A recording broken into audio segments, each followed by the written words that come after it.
تو شیطان بھی ان قیدیوں کے ساتھ آسمان پر چلا گیا۔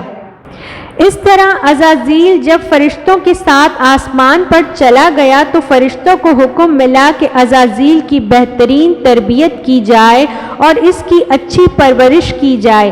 فرشتوں نے عزازیل کو عبادت کرنے کے بہترین طریقوں سے آگاہ کیا، جس کی وجہ سے عزازیل اللہ تبارک و تعالیٰ کا ایک عبادت گزار بندہ بن گیا۔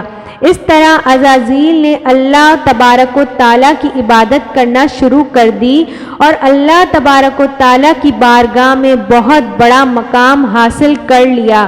اس دوران عزازیل بہت قابل اور عقل مند بن گیا، اس کے پاس بہت زیادہ علم آ گیا۔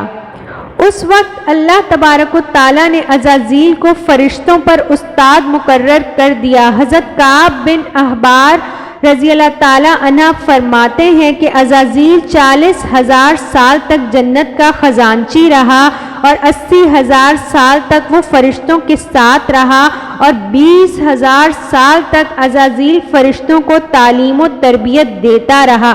اس کا مقام اللہ تبارک و تعالیٰ کی بارگاہ میں اتنا زیادہ ہو گیا کہ اللہ تبارک و تعالیٰ کے سب سے مقرب فرشتے حضرت جبرائیل علیہ السلام، حضرت میکائیل علیہ السلام، حضرت اسرافیل علیہ السلام اور حضرت عزرائیل علیہ السلام بھی عزازیل سے تعلیم و تربیت حاصل کیا کرتے تھے۔ ناظرین کرام، اللہ تبارک و تعالیٰ اس حقیقی کائنات کا مالک ہے۔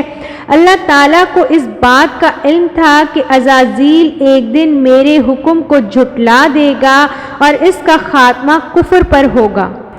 چنانچہ ایک دن عزازیل کا گزر لوح محفوظ کے قریب سے ہوا تو عزازیل نے لوح محفوظ پر دیکھا جس پر لکھا ہوا تھا کہ میں شیطان مردود سے اللہ کی پناہ مانگتا ہوں۔ اس تحریر کو پڑھنے کے بعد تقریباً 2000 سال عزازیل روتا رہا اور اللہ تبارک و تعالیٰ کی عبادت میں مصروف رہا۔ عزازیل اللہ تبارک و تعالیٰ کی بارگاہ میں یہ سوال کرنے لگا، یا رب العالمین، یہ اتنا بڑا شیطان مردود کون ہے جس سے پناہ مانگی جا رہی ہے؟ عزازیل کے سوال کا جواب دیتے ہوئے اللہ تبارک و تعالیٰ نے ارشاد فرمایا کہ میں نے ایک بندے کو اپنی ہر نعمت سے نوازا ہے، وہ بندہ ایک دن میرے حکم کو ماننے سے انکار کر دے گا جس کی وجہ سے اس کی ساری عبادت ضائع ہو جائے گی، وہ شیطان بن جائے گا۔ اللہ تبارک و تعالیٰ کا یہ فرمان سننے کے بعد عزازیل ہر وقت یہ سوچتا رہتا کہ وہ شیطان مردود کون ہوگا۔ پھر اللہ تبارک و تعالیٰ نے فرشتوں میں یہ اعلان کیا کہ میں زمین پر اپنا خلیفہ مقرر کرنے والا ہوں۔ عزازیل یعنی شیطان کو جب اس بات کا علم ہوا اللہ تبارک و تعالیٰ ایک ایسے انسان کو پیدا کرنے جا رہا ہے جس کے پتلے کو بنانے کے لیے آسمانوں اور زمینوں سے مٹی اکٹھا کیا جا رہا ہے، چنانچہ جب اللہ تبارک و تعالیٰ نے حضرت آدم علیہ السلام کے پتلے کو پیدا کیا تو اس پتلے کو 40,000 سال تک اسی طرح پڑا رہنے دیا، تو وہ پتلا 40,000 سال تک اسی طرح پڑا رہا، اس میں جان نہ ڈالی۔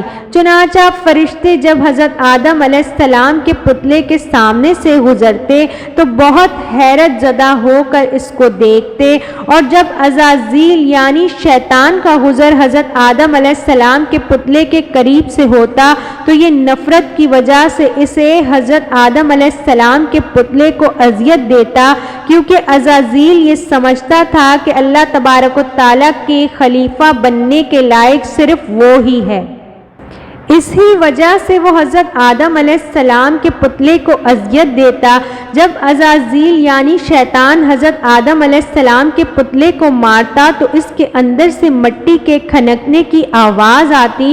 چنانچہ جب اللہ تبارک و تعالیٰ نے حضرت آدم علیہ السلام کو تخلیق فرمایا اور اس کے اندر روح بھی داخل فرما دی تو اس دن اللہ تبارک و تعالیٰ نے سب فرشتوں کو حکم دیا کہ سب میرے پاس اکٹھے ہو جائیں۔ جاؤ، اور سارے فرشتے اللہ تبارک و تعالیٰ کی بارگاہ میں حاضر ہو گئے تو اللہ تبارک و تعالیٰ نے حکم دیا کہ میں زمین پر اپنا ایک بندہ پیدا کرنے والا ہوں جو زمین پر جا کر میرے حکم کی تعمیل کرے گا۔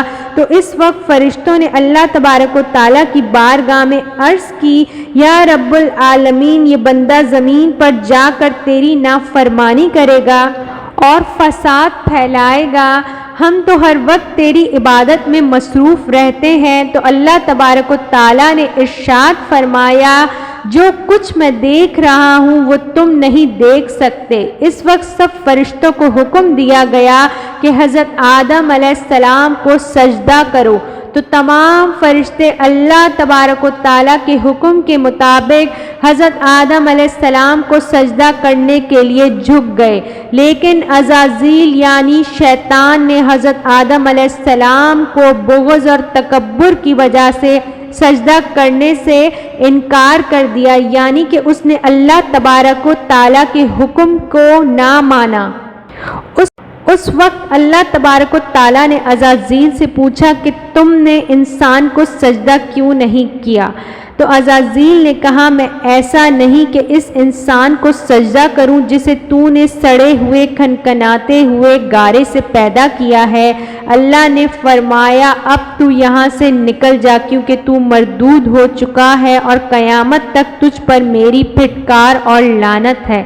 عزازیل نے کہا، اے میرے رب، مجھے روز محشر تک کی مہلت دے دے۔ فرمایا، جا، میں نے تجھے متعین وقت کے دن تک کی مہلت دے دی۔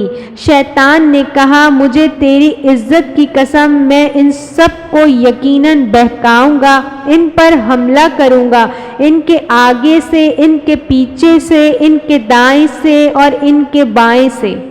اللہ تبارک و تعالیٰ نے کہا، پھر بھی تو ان میں سے اکثر کو میرا شکر گزار ہی پائے گا، اور جو شخص تیرا پیروکار ہوگا اسے میں جہنم میں ڈال دوں گا۔ اور اس طرح بارگاہ الہی سے شیطان کو اس کی حسد اور تکبر کی وجہ سے عرش سے فرش پر پٹک دیا گیا۔ اللہ تعالیٰ ہمیں نیکی کی باتیں سننے اور پھیلانے کی توفیق عطا فرمائے۔ میرا سنانا اور آپ کا سننا قبول فرمائے، آمین ثم آمین۔